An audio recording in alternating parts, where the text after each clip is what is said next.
E3 is a gaming event where a bunch of different companies get to show off their new upcoming titles. And with E3 just over the horizon, we would like to share with you our top 5 most anticipated games of E3. Without further ado, let's get right into it. At number 5, we have South Park: The Fractured Butthole. Not all South Park games are created equally. There have been quite a few that aren't really brilliant, to say the least. That being said, when South Park: The Stick of Truth was released, it realized the potential the series had in the industry. The series remains an incredibly fun RPG while still maintaining the outrageous comedy that the series is known for. That was years ago, and now we just cannot wait to see what the sequel will have in store for us.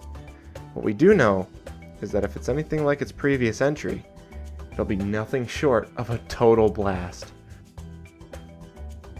Coming in at number 4 is Persona 5. It has been roughly 8 years since the release of the cult classic Persona 4. Since then, we have had a spin-off fighter game, add-ons, an anime, and a rhythm game focusing on the cast dancing. We've gotten just about all we can from this incredibly charming cast of characters. And maybe it's finally time to move on to a new group of friends with a brand new entry into the series. While we will be sad to see the characters we've become so attached to move on, I haven't heard a good Persona waifu war in a while, and maybe, just maybe, more of those will be enough to heal the hole in my heart that the lack of Rise will leave. Reaching the number 3 spot is The Last Guardian. I don't know a whole lot about this title, but what I do know is that this game has took a very long time to make, and honestly I can't blame the creators a single bit. Gameplay like this hasn't really been used too often.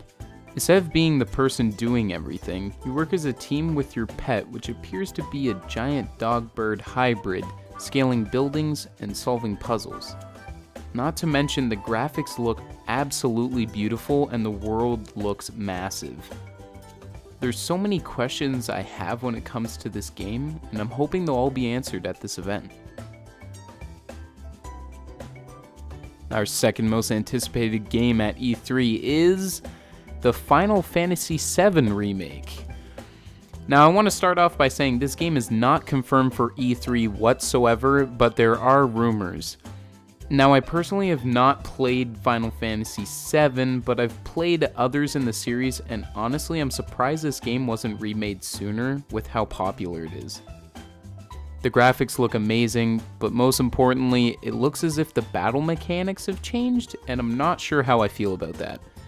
Regardless, I feel as though this remake is a big deal for a lot of people. Hell, it even made the number 2 spot on our list, and I haven't even played the original. I'm just hoping this game won't be a big disappointment for the Final Fantasy fans, like Banjo-Kazooie Nuts and Bolts was for me. At number 1, no surprise, it's Zelda 2011. 2011 was the last year that we received a new main console Zelda title. Since then, we've received a remake of just about every other main console Zelda title that exists, an Ocarina of Time remake on 3DS, as well as a remake for Majora's Mask, a Wind Waker remake alongside a remake for Twilight Princess on the Wii U. And don't get me wrong, I love all of those titles, but as a true and pure obsessor of the series, no replaying of those can fill the urge that I feel to play a brand new Zelda game. Having it delayed ample times, the want continues to grow, and I'm reaching a boiling point. The knowledge of upcoming footage has me practically shaking in anticipation already, but I'm not alone on this, so I'll let Jeremy chime in and say what he's so excited for, especially for this title. Like Brendan said, we've been waiting a very long time for this game, but judging by the gameplay and the new posts, it looks like this game will definitely be worth the wait. Your horse can guide itself through trees without you having to do anything. You can front flip off your horse into a slow motion bow and arrow sequence. Dungeons and things inside dungeons change depending on the time of day.